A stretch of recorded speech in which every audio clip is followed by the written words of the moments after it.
생각하세요? 방금 이야기했습니다. KTX 재판 그 관여 법관이 헌법과 법률에 따라서 양심에 쫓아서 결론을 낸 것입니다.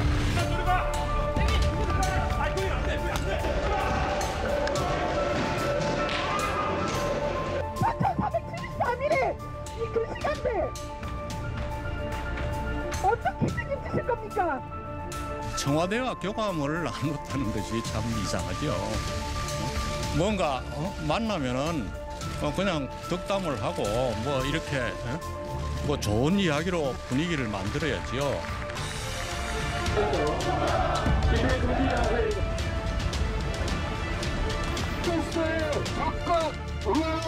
삶이 파탄나고 가정이 깨지고 누군가는 동지를 위해서 몸에 불을 붙였습니다. 이것이 강자의 억압으로부터 약자를 보호한다는 이 나라의 법입니까?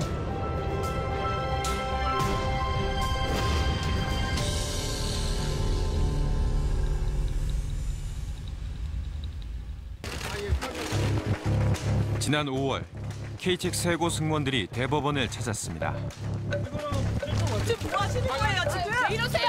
뭐 하시는 거예요 지금? 대법원장과의 면담을 요구하는 과정에서 벌어진 몸싸움.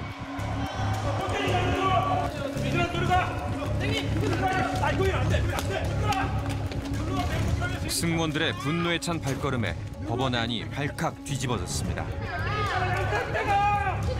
잠시지만 대법정을 점거하는 초유의 사태도 벌어졌습니다. 여기서 얘기하는 게 기회를 줄 텐데 여기가 법정이잖아요. 그래서 저희가 여러분들 안 지금 상황이 법을 믿을 수 있는 상황이 아니에요. 아시잖아요. 이런 식으로 해서 얻어진 경우가 있어요. 이날 그녀들이 간절히 알고 싶었던 것은 바로 자신들이 받은 재판의 진실이었습니다. 지상의 스튜어디스라는 화려한 이름과 달리 2년 기한의 비정규직으로 고용되었던 KTX 여승무원들. 2006년 한국철도공사 측에 직접 고용과 정규직 전환을 요구하며 파업을 시작했습니다. 그러나 돌아온 대답은 집단 해고 통보. 결국 2008년 법정 싸움이 시작됐습니다. 1, 2심 재판부는 모두 여승무원들이 철도공사의 근로자가 맞다고 확인해줬습니다. 철도공사 측의 상고로 재판이 대법원까지 올라갔지만 누구도 승무원들의 승소를 의심하지 않았습니다. 그런데 대법원 일부는 오늘 원고인 승무원 측의 승소를 판결한 원심을 깨고 사건을 서울고법으로 돌려보냈습니다. 사법부의 판단마저 저희의 희망을 저버리는 이런 판결을 받게 돼서 최후의 보루라 믿었던 사법부는 결국 그녀들의 목소리를 들어주지 않았습니다. 이런 사법부는 있을 필요가 최종 패소한 여승무원들은 돌아갈 곳도 잃은 채 지금까지 외로운 싸움을 이어가고 있습니다.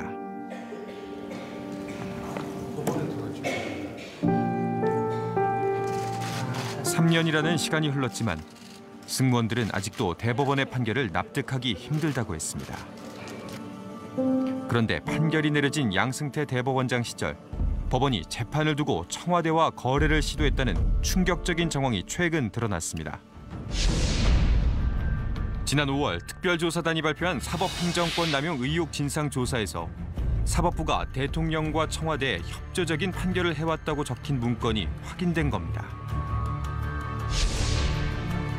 2015년 대법원 소속 법원행정처에서 정리한 정부 운영에 대한 사법부의 협력 사례. 그 가운데 KTX 해고 승무원의 대법원 판결이 들어가 있습니다. 역시 큰 논란이 됐던 쌍용자동차 정리해고 사건. 사측의 손을 들어준 대법원의 판결도 국정협력 사례로 소개돼 있습니다. 문건이 공개된 지 한 달 만인 지난주 수요일. 쌍용차 해고자들 가운데 30번째 죽음이 발생했습니다. 9년째 복직을 기다리던 한 해고자가 스스로 목숨을 끊은 겁니다.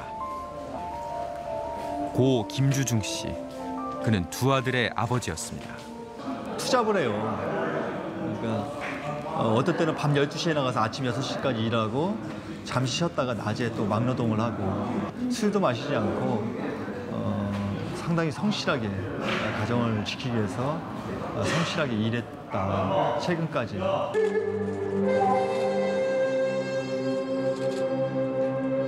정리해고 후 재취업의 길이 막혀 긴 생활고를 겪어왔다는 김 씨. 가족에게 남긴 그의 마지막 유언은 빚만 남기고가 미안하다는 문자 메시지였습니다.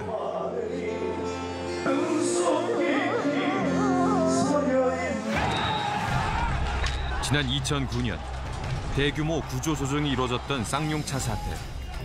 2,000명이 넘는 노동자들이 하루아침에 직장을 잃었습니다.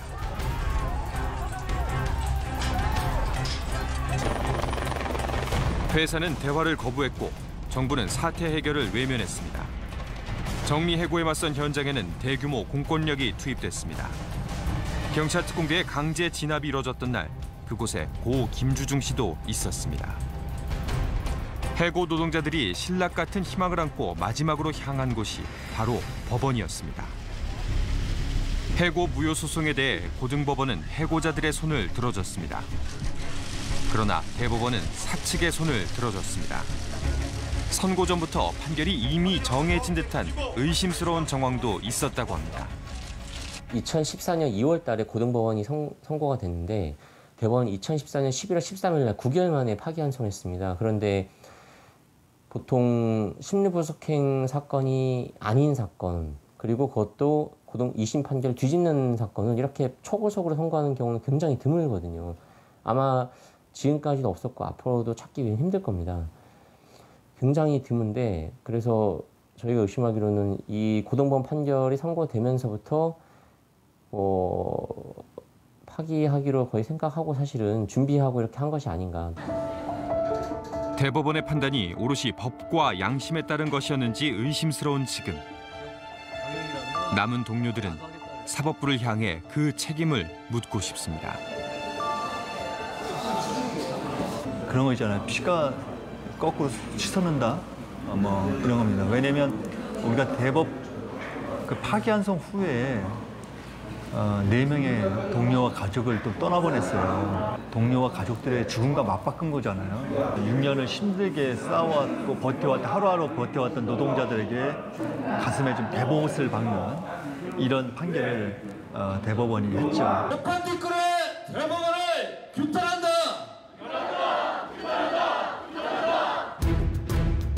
사상 초유의 사법농단 사태에 법조인들도 분노하고 있습니다. 이들 대법관이 있는 한 대법원의 신뢰는 회복될 수 없습니다. 즉각적으로 사퇴해 대법원을 새롭게 구성해야 합니다.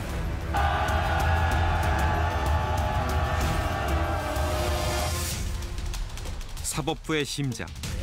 대법원을 향한 규탄의 목소리는 밤낮 없이 계속되고 있습니다.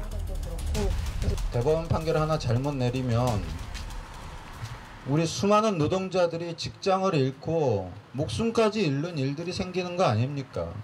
시민들을 볼모로 잡고 노동자의 목숨을 볼모로 잡고 자신들의 이익을 위해서 정치 권력과 거래를 하고자 했던 인간들,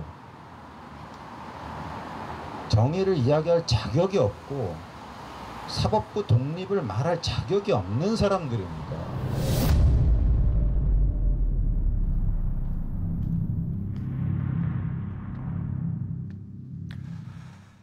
작년 2월 부당한 업무 지시를 거부한 한 판사의 사표 제출로 인해 알려진 이른바 판사 블랙리스트 의혹. 우리는 지난 4월 대법원의 판사 사찰 의혹뿐만 아니라 대법원이 상고 법원 제도를 도입하기 위해 원세훈 재판을 도구로 이용하려 했고 청와대 국정운영기자에 맞는 판결을 해왔을지도 모른다는 의혹을 제기했습니다. 숱한 의혹에 대법원은 스스로 진상을 규명하겠다며 지난 5월 3차 조사 보고서를 발표했습니다. 여기엔 사법부가 지난 정권과 사전 교감하면서 재판 거래를 시도한 정황이 담겨 있습니다. 그리고 충격적인 내용이 추가로 알려졌습니다. 상고법원 도입을 반대했던 당시 변호사협회 회장, 즉 민간인을 사찰했다는 구체적인 의혹이 제기된 겁니다. 여기 이 문서들이 조사단이 공개한 98개의 문건입니다. 지금부터 여기에 담겨 있는 충격적인 내용을 보여드리겠습니다. 사법부 사상 최악의 스캔들.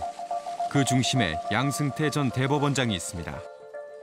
지난달 그가 오랜 침묵을 깨고 재판 거래 의혹에 대해 입을 열었습니다. 재판을 무슨 흥정거리로 삼아서 재판의 방향을 왜곡하고 그걸로서 거래를 하고 그런 일은 꿈도 꿀 수 없는 정말 생각할 수도 없는 일이고 그런 일을 하지 않았다는 것은 그냥 말로서만 이렇게 표현하는 것은 부족할 정도로 결단코 그런 일은 없었습니다. 재판 거래는 근거 없는 의혹이라고 일축한 양 전 대법원장. 과연 그의 말은 사실일까?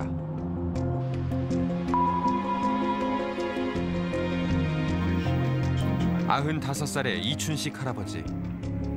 그는 13년째 한 판결을 기다리고 있습니다. 5년 전 대법원으로 올라간 할아버지의 재판은 단 한 번의 공판도 열리지 않았습니다. 한 10년이면 강산도 변해버렸는데 매년 이렇게 거기에 있으면 어떻게냐. 그렇게 내가 죽어버리면 어떻게 되는 것이냐 이것이. 죽기 전에 판결을 볼 수 있을지 걱정이 앞선다는 할아버지. 여기 친정서 내가 낸거. 법원에 진정서도 보내봤지만 재판은 여전히 열릴 기미조차 보이지 않습니다. 17살 어린 나이에 일본으로 강제 징용된 그는 3년간 한 푼도 받지 못하고 고된 노동을 해야 했습니다. 지난 2013년 고등법원에서 1억 원의 배상 판결을 받은 할아버지.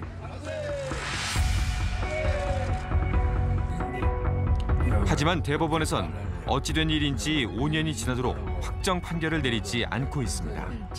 함께 소송에 참여했던 이들 중 생존자는 단 2명으로 줄었습니다. 나 돈 나온다고 해서 내가 못할 게 아니라 기사가 다 가져가서 내가 속을 씌워놓겠어. 떠난 이들을 대신해 일본의 사죄를 반드시 받아내고 싶다는 할아버지. 어떻게 했으면 쓸까? 하면 어떻게 했으면 하루나 되고 뭐 하나님한테 빌어야 될까? 어떻게 해서 이런 생각밖에 안 나. 그런데 최근 공개된 문건에 이병기 당시 청와대 비서실장이 강제징용 사건의 파기환송을 기대한다는 기록이 있습니다. 청와대 눈치를 보느라 판결을 미룬 것이 아닌지 의심되는 대목입니다.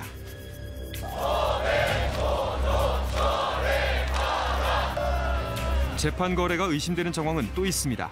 대법원 판결로 노조의 지위를 잃게 된 전국 교직원 노동조합.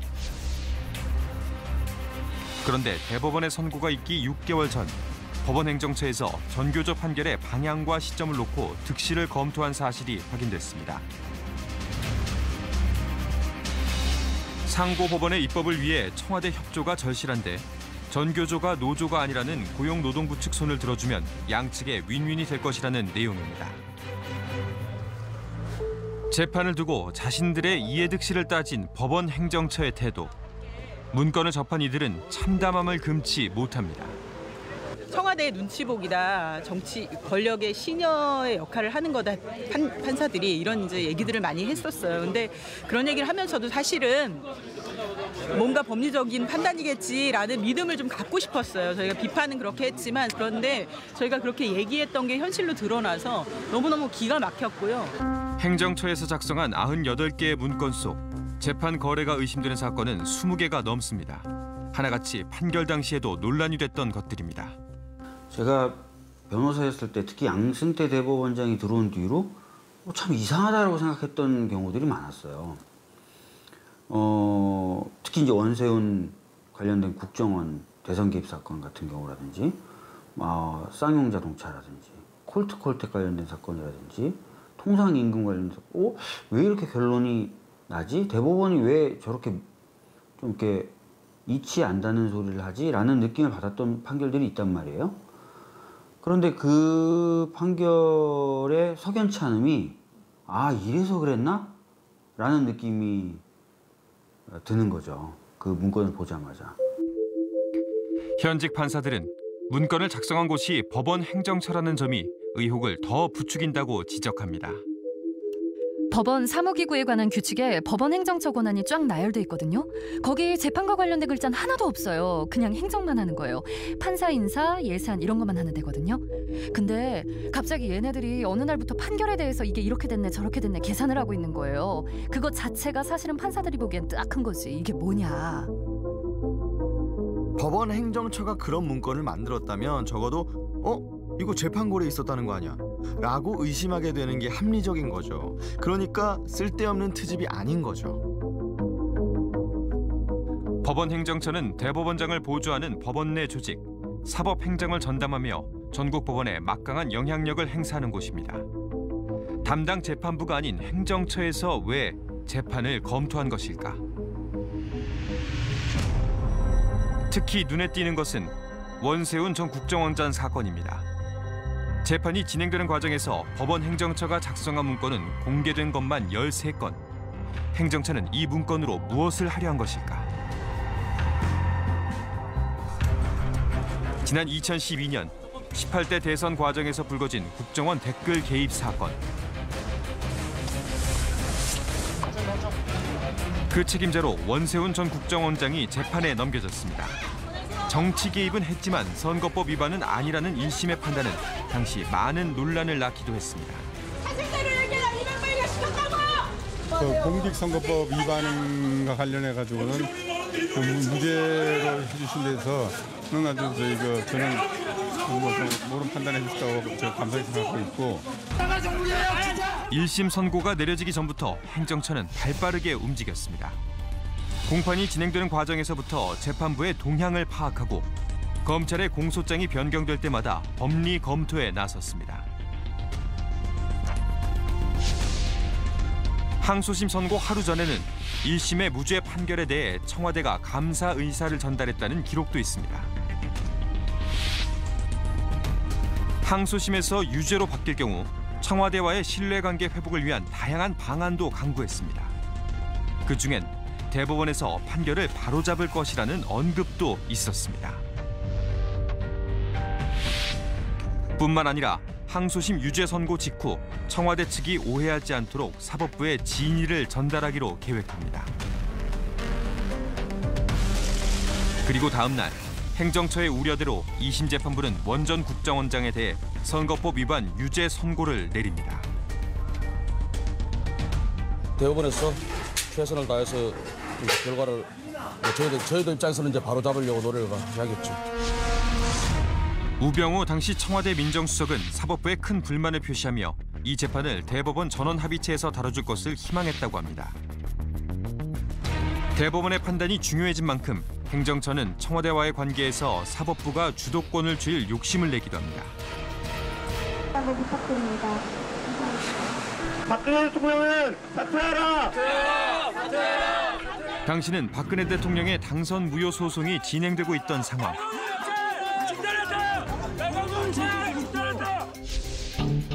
행정처는 향후 대법원의 선고가 박근혜 정권에 미칠 영향에 대해서도 검토합니다.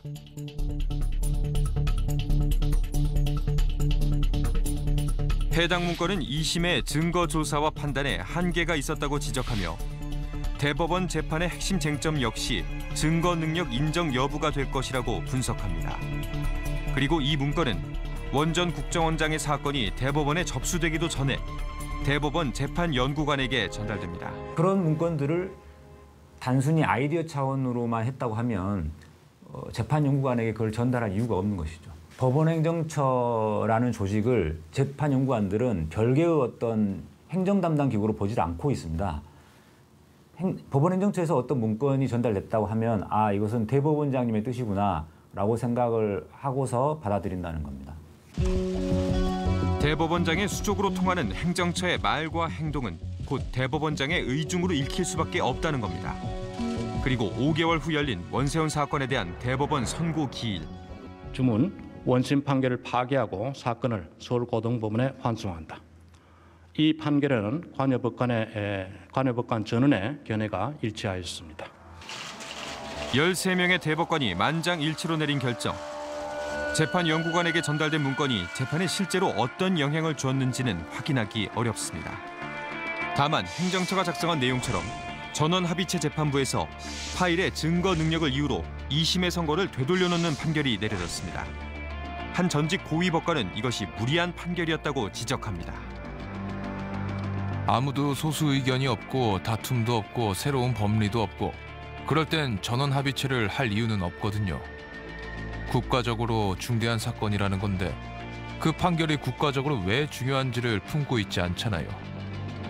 단순한 증거 법칙 몇 개로 그냥 원심 판결을 깨는 거잖아요. 원심 판결은 책 한 권인데 이거는 몇 페이지밖에 안 되는 거잖아요. 그럴 경우엔 전원 합의체를 대개는 안 하는데 그때 왜 전원 합의체를 했냐? 그때는 대법원장이 재판장인데 이건 뭐 전원 합의한 거니까 전원 합의 선고합시다라고 말하면 누가 반박하기가 참 어려운 거죠. 대법원 선고 후에도 원전 국정원장 사건에 촉각을 세운 행정처. 파기환송심의 담당 재판장과 주심 판사의 통화 내용까지 수집했습니다. 행정처에서 원세훈 재판에 이토록 관심을 기울인 이유는 대체 무엇일까? 1960년대부터 반세기 이상 계속된 상고심 개혁 논의를 더 이상 늦추기 어렵다는 인식 아래 대법원은 가장 현실적이라고 생각되는 안을 강구하여 제안하였습니다. 이제 대법원의 사건을 일부 나누어 맡는 상고법원이 별도로 설치됩니다. 사회 전체에 영향을 그 이유는 대법원의 역점 사업이었던 상고법원 추진에 있습니다. 대법원과 별도로 상고심을 담당하는 법원을 하나 더 만들고 싶었던 양승태 전 대법원장. 더 행복해집니다. 이를 위해서는 청와대의 협조가 반드시 필요했습니다. 그러나 청와대는 상고법원에 대해 부정적이었다고 합니다. 고 김영한 민정수석의 업무 수첩에 따르면 당시 청와대는 상고법원이 돌연변이 같은 제도로 위헌 소지가 있다고 판단하고 있었습니다. 이러한 청와대의 마음을 돌리기 위해 다양한 설득 방안을 모색한 법원 행정처. 그중 하나가 바로 대통령과의 만남을 위해 준비한 말씀 자료입니다. 박정희 전 대통령 시절 긴급조치 사건과 관련한 재판에서 당시의 정치적인 함의를 고려했고 재판을 할 때 국가 경제와 정부의 노동시장 유연화 정책을 먼저 고려했다고 자찬합니다. 2015년 7월에 기조실에서 현안 말씀 자료 대통령 독대 전에 만든 자료도 검토하신 적 없는 자료인가요? 뭐 그런 거는 뭐 일회성으로 왔다 갔다 했겠죠. 뭔가 만나면은 뭐 그냥 덕담을 하고 뭐 이렇게 뭐 좋은 이야기로 분위기를 만들어야지요. 어떻게 뭐 싸우러 가는 것도 아닌데 그런데 뭐 화제거리가 있어야 되니까 그런 의미에서 뭔가 이게 말씀 자료라는 게 나오는 겁니다. 말씀 자료는 그저 형식상 작성된 문건이라는 양승태 전 대법원장. 그러나 현직 판사의 말은 달랐습니다. 다 거짓말이죠. 그렇게 상고법원에 목을 내걸고 있었고 정기 국회를 앞두고 마지막 독대하는 자리인데 더구나 단둘이 독대하려고 했는데 그럼 얼마나 준비를 해봤겠습니까? 하급자 만나러 가는 것도 아니고 결정적인 자리인데요. 그날 가서 예스라는 답을 들어야 하는데요. 양 전 대법원장이 대통령과의 독대를 지렛대로 어떻게든 상고법원을 성공시키려고 했다는 겁니다. 독대 후 수립된 상고법원 협상 전략에서도 행정처가 꺼낸 카드는 재판이었습니다. 문건은 그동안 사법부가 국정 운영에 최대한 협조해왔다고 강조합니다. 국가적으로 중요한 사건들에서 청와대와의 사전 교감을 통해 예측 불허의 판결이 나오지 않도록 조율해왔음을 상세히 설명해야 한다고 적혀 있습니다. 상고법원이 청와대의 비협조로 좌절될 경우 청와대 측에 더 이상 원만한 유대 관계를 유지할 이유가 없다고 알리자는 전략도 세웁니다. 청와대를 향한 최후의 압박 카드는 놀랍게도 독립적인 사법권 행사. 그럼 그동안의 재판은 어떠했다는 걸까요? 양승태 전 대법원장은 그것을 덕담이라고 표현했지만은 실제 그는 덕담이 아니라 재판을 권력자의 의사에 맞춰서 재가공하는 그런 의미에서는 그러니까 재판을 가지고 그 어떤 정치적 거래를 했다는 재판 거래의 전형적인 모습이죠. 바로 이제 그런 행위를 하는 바람에 이제 그 사법의 독립은 이제 뭐 문자 그대로 정치에 종속돼 버리는 정치의 신효로 전락해버리는 그런 양상을 야기한 것입니다. 앞서 보신 상고법원의 성공적 입법 추진을 위한 BH, 즉 청와대와의 효과적 협상 추진 전략이라는 제목의 문건입니다. 대통령의 국정 운영을 뒷받침하기 위해 최대한 노력했다며 직접 사례로 든 판결만 모두 20건이 넘습니다. 과거사 정립을 위해 과도한 국가 배상을 제한했다거나 국가 경제 발전을 최우선적으로 고려해 통상임금의 소급 적용을 제한하는 판결을 내렸다는 식입니다.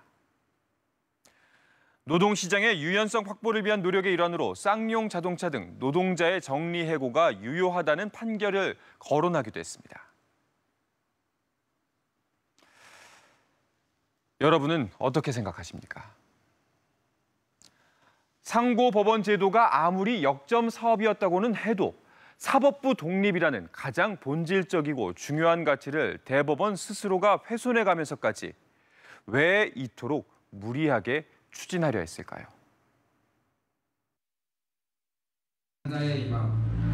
전국 3,000명 판사들의 임명권과 인사권은 오롯이 사법부의 수장, 대법원장에게 있습니다. 법원 내에서 누구의 견제도 받지 않고 막강한 영향력을 행사하는 대법원장.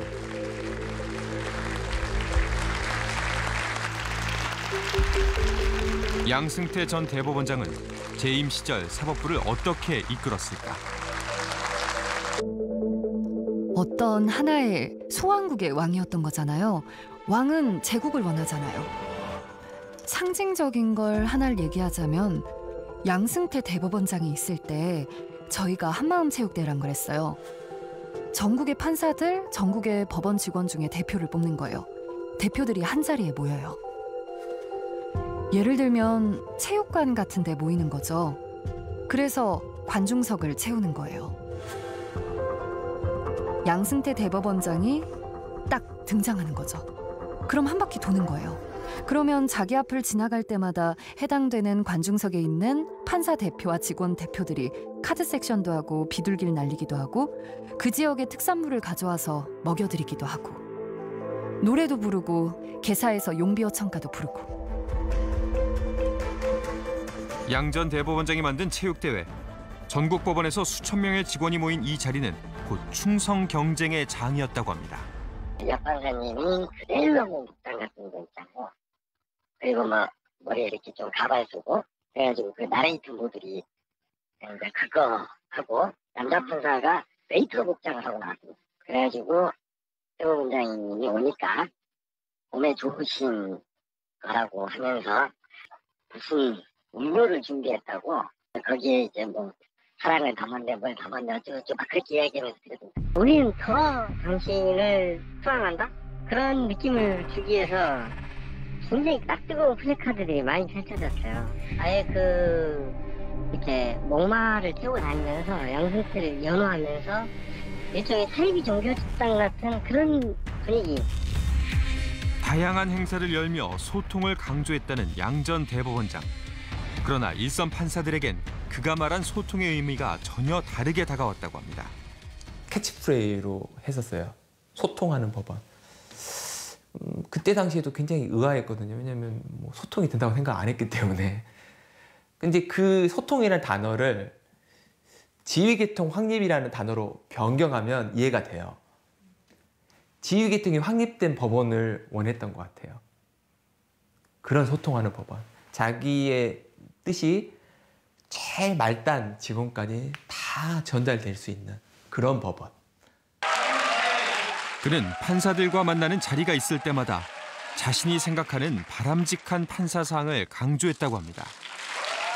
2013년 사법연수생 수료식에서도 마찬가지였습니다.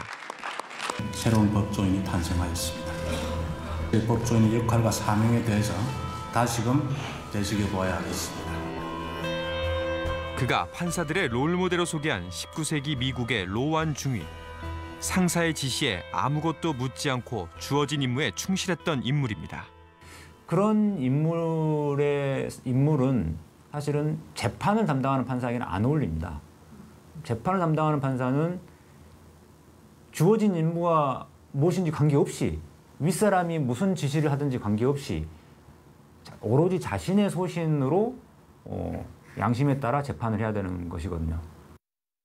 수단과 방법을 가리지 않고 어떻게든 그 임무를 완수해 놓는 사람이었다. 칭송받아 마땅하다는 게 지금 이번 보고서에 나오는 요원과 같은 판사들의 모습이잖아요.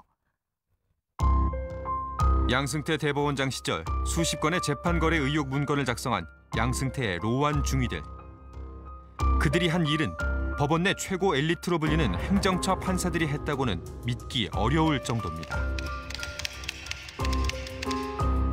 동료 판사들을 사찰하고 이른바 블랙리스트, 즉 뒷조사 문건을 만드는 일도 서슴지 않았습니다.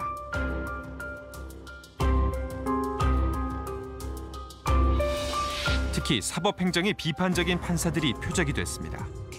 모든 수단을 동원해 해당 판사의 성향과 과거 행적을 들추고 그것도 모자라 재산 현황까지 뒷조사했습니다. 법과 양심을 좇아야 할 판사들이 어떻게 이런 일을 저지른 것일까? 부당한 지시란 건 저는 충분히 알리라고 생각합니다. 그런데 왜 안 한다고 이야기하지 못하고 그 문건 작성을 했을까요? 바로 법원행정처를 거치면 이제 고위법관으로 승진할 수 있는 그런 지금 직전의 상황이거든요. 지금 고위법관으로서의 승진과 출세가 눈앞에 있는 이 상황에서 이 위법할 수 있고 부당한 지시라고 해서 못하겠습니다. 그러기가 쉬울까요? 헌법은 개별 판사가 꼭 독립적인 헌법기관이라고 정의하고 있습니다. 그러나 현실에선 대법원장을 정점으로 한 관료화된 법원이 만들어지고 있었습니다. 그 원천은 바로 대법원장의 인사권. 밖에서 보면 사법부 판사들이 이렇게 죽고 못 사는 것들이 우스워 보일 거예요. 그런데 여기에 판사들이 정말 목숨을 걸었어요. 고등법원 부장승진은 정말 낮은 연차 판사라도 그거를 보고 달리는 판사들이 꽤 있어요. 20년, 25년을 고등부장만을 바라보는 거죠. 이것 때문에 대법원장의 엄청난 인사 권력이 나오는 거거든요. 내년에 토플을 보고 유학을 가야 해. 근데 법원장이 부당한 명령을 내렸어. 법원장이 평가해서 유학을 하러 가는데 그러면 이렇게 생각할 수 있죠. 못 가면 어떡하지? 이렇게 할 수 있다는 거예요. 오히려 판사들이 더 민감해요. 왜냐하면 자존심이 센 사람들이기 때문에 더 민감한 거죠. 판사들이 왜 저러냐고 할 수 있지만 오히려 더 민감할 수가 있는 거죠. 지난해 2월, 그동안 행정처가 했던 업무에 대한 의혹이 일자 조직적으로 증거를 은폐한 정황도 있습니다. 아무도 없는 새벽, 행정처 사무실에 나타난 한 판사. 그는 자신의 컴퓨터에서 2만 개가 넘는 파일들을 지웠습니다. 그중 일부가 이번에 드러난 재판 거래 의혹 문건들입니다. 이날 행정처에 올 이유가 없어요. 이미 중앙지방법원으로 발령이 난 월요일이에요, 이날은. 지시든 아니면 정보를 알려준 것이든 뭔가 얘기가 있었으니까 자기가 나와서 새벽에 삭제를 하죠. 그렇지 않고선 삭제할 이유가 없죠.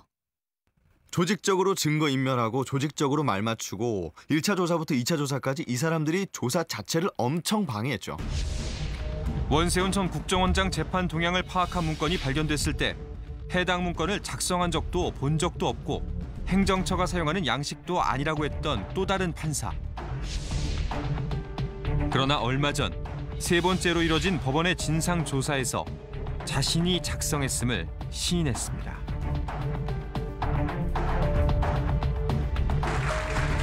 거짓말을 한 건 일선 판사들만이 아닙니다. 현직 대법관인 고영한 전 법원 행정처장, 진상조사 요구가 제기될 당시 행정처장이었던 그는 끊임없이 조사를 방해했습니다. 법원행정처가 판사들의 모임을 사찰했다는 의혹이 처음 제기됐던 지난해 3월. 사실 무근이라 반박하며 개인의 인사 문제라 알려줄 수 없다고 했던 고영한 대법관. 이후 진상조사 과정에서도 문제되는 사실이 없다며 조사위원회의 증거 확보에 협조하지 않았습니다.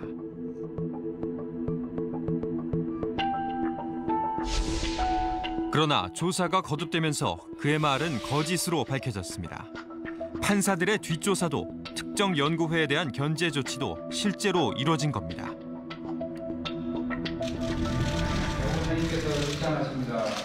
상고법원을 추진하기 위해 각종 전략을 모색하던 당시 법원행정처장이었던 박병대 전 대법관. 우리는 그에게 사법행정권 남용에 대한 입장을 물어봤습니다. 여보세요? KBS 방송국의 조현웅 PD라고 합니다. 네. 예, 혹시 그 박병대 교수님과 연결이 가능할까요? 예, 지금 전화 안 받으십니다. 예. 아, 혹시 본인이신가요? 여보세요? 아, 예, 여보세요. 아, 저 아까 전화드렸던 KBS 조현웅 PD라고 합니다. 사법행정권 남용 사건 관련해서 취재를 진행 중에 있습니다. 일부 판사에 대한 그거에 관해서 제가 더 얘기할 것이 없습니다. 그래서 당시에 사법행정 책임자로서 좀 설명을 부탁드릴 수 있을까요? 실질적으로 행정처를 진두지휘했다고 알려진 임종원 전 법원행정처 차장. 차기 대법관 영순위로 꼽히던 인물입니다. 임종헌이야말로 정말 로한중이 같은 사람이었어요. 정말 충성심 강하고 어떻게든 해드리겠다. 추석 때 달보고 기른 것도 상고법원이에요. 가족 행복보다. 그러니까 상고법원 만드는 게 목표였고. 법원행정처는 상고법원을 만들기 위해 너무도 많은 것을 맞바꾼 듯 보입니다. 양승태 전 대법원장은 왜 이토록 상고법원 도입을 원했을까? 상고법원을 통해 그가 이루고자 한 것은 대체 무엇이었을까? 어떻게 보면 대법원장의 임명권을 확 넓혀주는 거죠. 대법원장이 전국에 3,000명의 법관 이외에 다시 상고법원이라는 걸 만들어서 그 상고법원의 재판관들에 대한 임명권, 인사권도 행사하게 되는 거죠. 재판장의 자리에 자기 사람을 앉혀놓는다는 것은 다른 말로 하자면은 자기가 원하는 또는 자기 세력에 친숙한 그런 재판 결과를 만들어내겠다는 그 말과는 다름이 없는 것이거든요. 바로 이제 그런 틀을 통해서 법원 조직을 장악을 하고 이제 법원의 판결을 장악을 하고 이것은 다른 이야기 말로 하자면은 우리나라의 법치가 운영되는 방식을 자신들의 세력에 의해서 통제하겠다는 뭐 그런 그 발상인 것이죠. 사법행정권 남용이란 오명을 안고 논란 속에 퇴임한 양 전 대법원장. 그는 법원을 떠나는 마지막 순간에 사법부의 독립을 외쳤습니다. 정치적인 세력 등의 부당한 영향력이 침투할 틈이 조금이라도 허용되는 순간 어렵사리 이뤄낸 사법부 독립은 무너지고 민주주의는 후퇴하고 말 것입니다.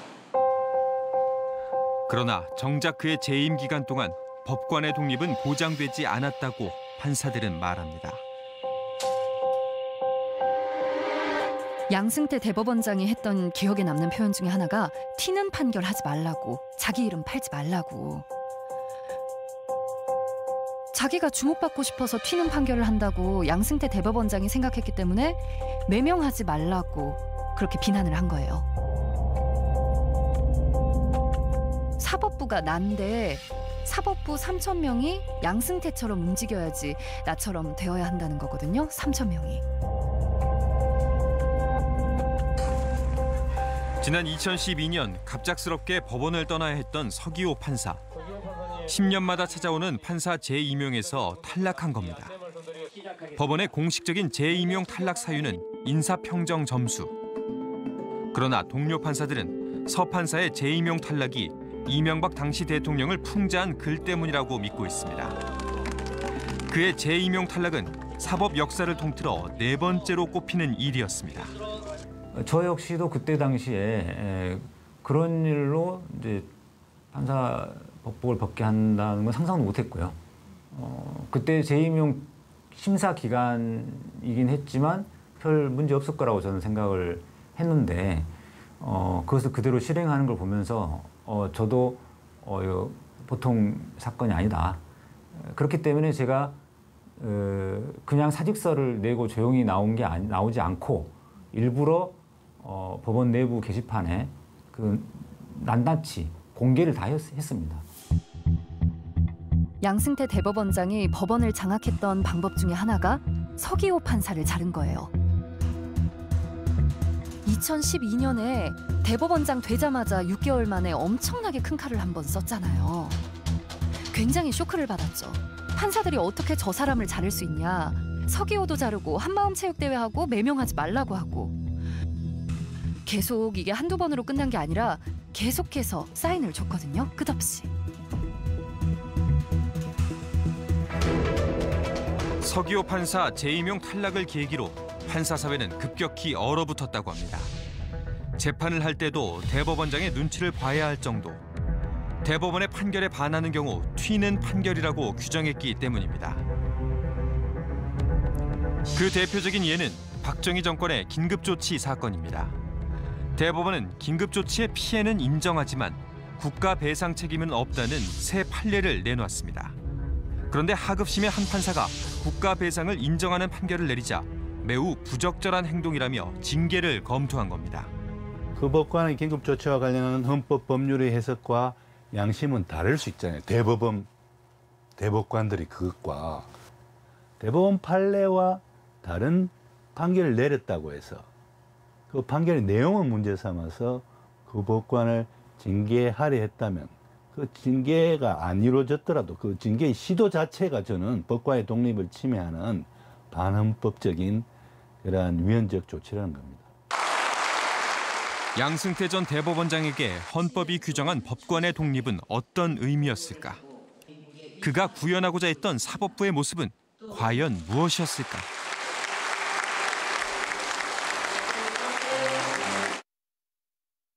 대한민국이라고 하는 나라의 철학, 보수의 철학은 우리가 만든다는 생각을 하고 있었을 수도 있어요.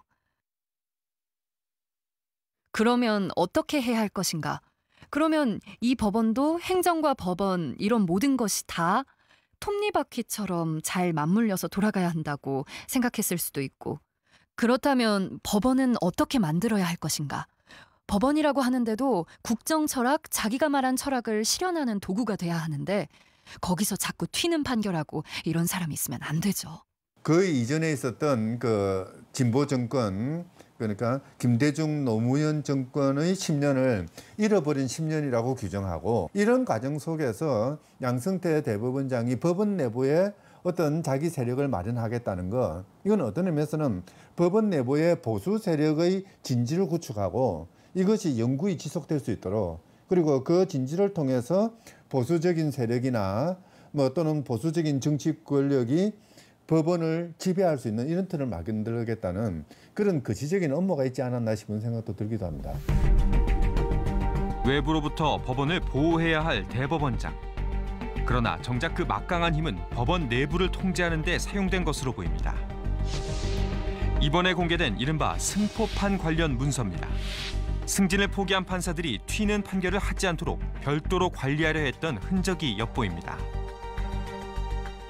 개별 법관의 입장에서는 헌법 법률 양심 이외에 인사권자인 대법원장의 의중이라든지 이런 것도 고려할 수밖에 없다는 면에서 법관의 독립을 침해할 여지도 발생하지만 재판을 받는 국민의 입장에서는 그야말로 공정한 재판을 받을 권리를 침해받는 것입니다. 누가 대법원장으로 있느냐에 따라서 재판의 결과가 그렇게 바뀔 수 있다면 그게 공정한 재판이 아니지 않습니까? 법과 양심에 따라 정의로운 판결을 내린다는 헌법 정신을 사법부는 얼마나 지켰을까? 제왕은 떠났지만 한 번 기울어진 저울은 그냥 돌아오지 않습니다. 핵심은 지금 현 상황에 있어서 뭔가 안 좋은 일을 하거나 나쁜 일을 하면 분명히 형사적으로 처벌을 받을 수 있고 징계를 받을 수 있고 강력한 제재를 받을 수 있다는 것을 보여줘야 된다.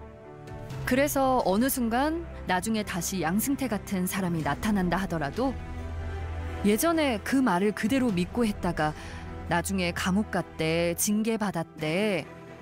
이런 것과 같은 강력한 전례가 있어야 그 사람들이 똑같은 잘못을 범하지 않게 된다는 거거든요. 재판 거래 의혹이라는 사법 역사상 초유의 스캔들. 결국 그 배경엔 이 사회의 방향성에 대한 지난 정권과 양승태 전 대법원장이 가진 비슷한 철학이 있었던 것으로 보입니다. 문제는 삼권 분립이라는 헌법적 가치를 훼손하면서까지 그 철학을 구현하려 했다는 겁니다. 법조인들은 지금껏 나온 증거 자료들만으로도 양 전 대법원장 및 핵심 관계자들에게 직권남용죄를 적용할 수 있다고 이야기합니다. 그런데 더욱 중요한 것은 이런 의혹이 실제로 재판 간섭이라는 형태로 실행이 됐느냐는 겁니다. 당시 법원행정처 심의관이 삭제한 24,500여 개의 파일과 양 전 대법원장과 박병대 전 행정처장의 하드디스크 등 핵심 증거들에 대한 복원이 필수적인 이유입니다. 바로 어제였죠. 검찰은 법원으로부터 추가 자료를 이번 주 내로 받기로 했다고 밝혔습니다. 핵심 인물들이 사용하던 하드디스크의 경우 법원행정처 관계자가 지켜보는 가운데 복구해 볼 예정입니다. 그리고 책임자 처벌만큼 중요한 또 다른 문제가 남아 있습니다.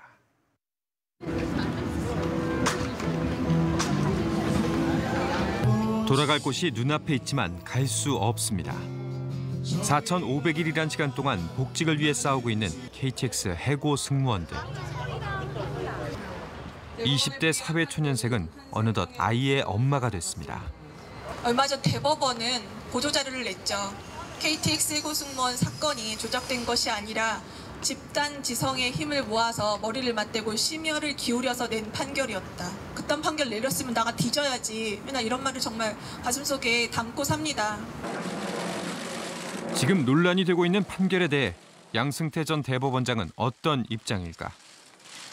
KTX 재판이건 어떤 재판이건 대법원에서 한 재판은 그 관여 법관이 헌법과 법률에 따라서 양심에 쫓아서 결론을 낸 것입니다.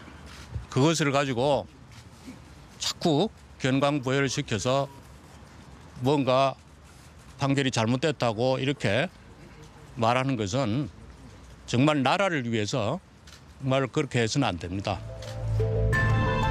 재판 거래라는 거대한 스캔들에 휘말린 대한민국 사법부.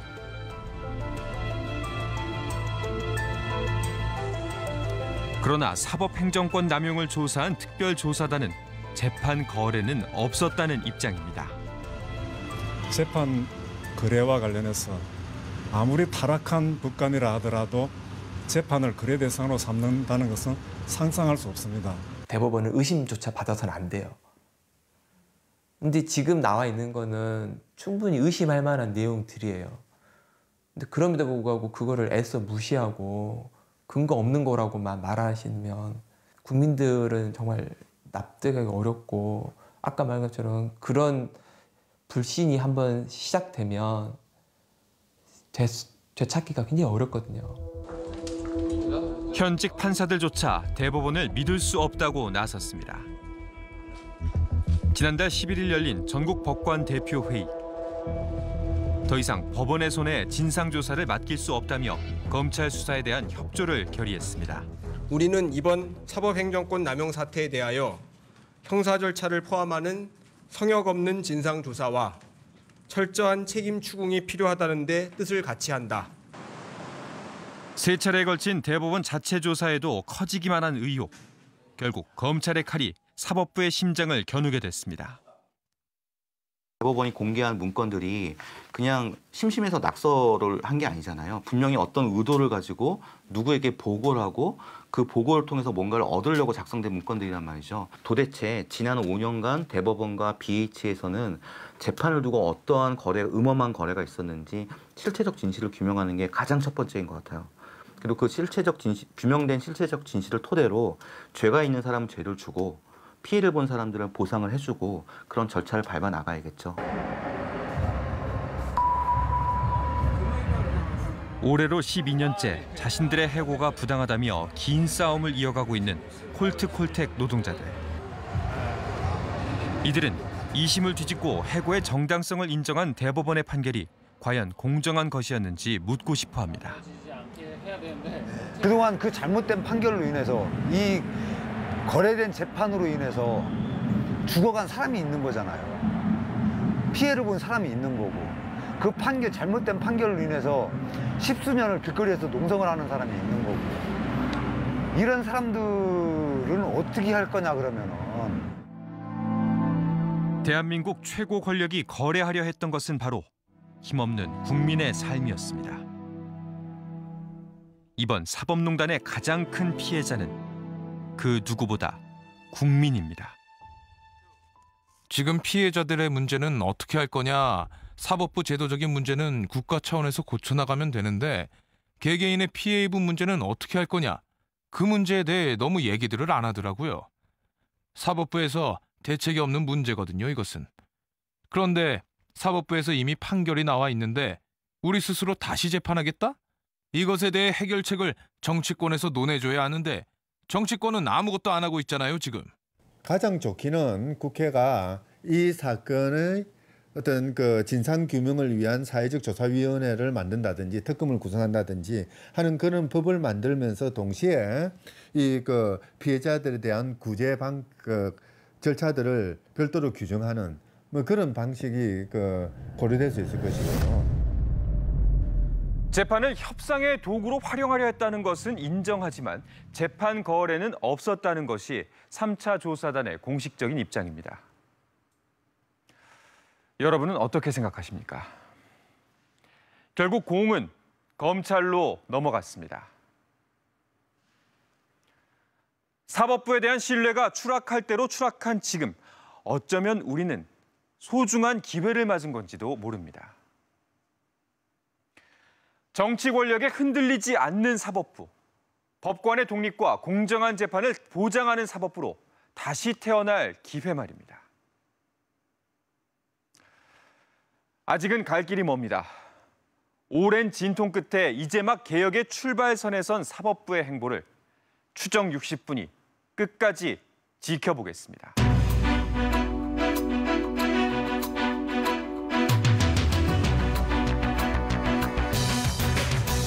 엄마, 냄새가 너무 심해서 머리 아파요. 힘들으니까 엄마 나 죽고 싶고 살고 싶지가 않다. 우리는 발암물질로 위협받는 환경에서 살고 있습니다. 아이들은 호흡량이 어른보다 2배래요. 그것이 바로 나가지지 않고 케착이 된대요.